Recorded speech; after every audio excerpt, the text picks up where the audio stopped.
আজকের আমাদের রেসিপি হবে পুরোপুরি লাউ দিয়ে। লাঞ্চের থালি থাকবে লাউয়ে ভরপুর। এইরকম একটা লাউ আনলে বাজার থেকে পুরো লাউ দিয়েই কিন্তু 3 থেকে 4 রকমের রেসিপি হয়ে যায়। তো আপনারা দেখতে থাকুন কি কি বানাই। নমস্কার, সম্পাস রান্নাঘরে আপনাদের সবাইকে স্বাগত। আজ যেহেতু লাঞ্চে সব লাউ দিয়েই রান্না হবে, সেই জন্য লাউটাকে নানান আকারে কেটে নিয়েছি। লাউ খোলাগুলোকে খুব সরু সরু করে কেটে নিয়েছি। তার সঙ্গে এখানে লাউটাকেও কিছুটা কুচো করে কেটে নিয়েছি, আর নিয়েছি কিছুটা বড় আকারে কেটে।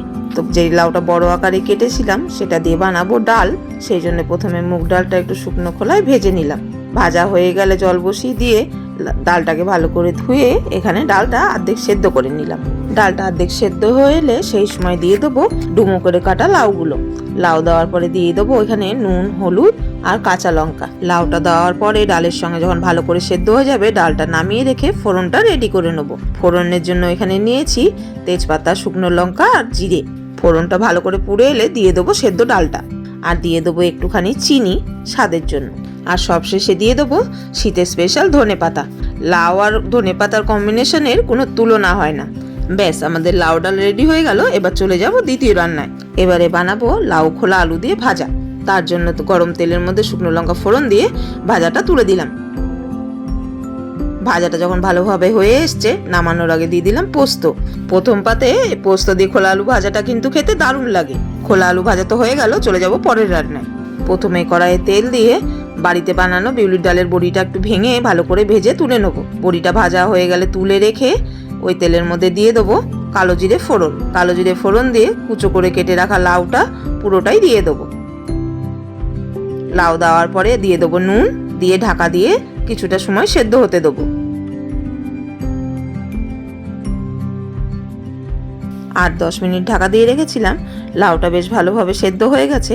এখান থেকে আমি কিছুটা লাউ সেদ্ধ তুলে রেখে দেবো। লাউ কিছুটা সেদ্ধ তুলে রেখে দিয়ে বাকি লাউটার মধ্যে দিয়ে দেবো হলুদ গুঁড়ো, কাঁচা লঙ্কা আর ভাজা বড়িগুলো।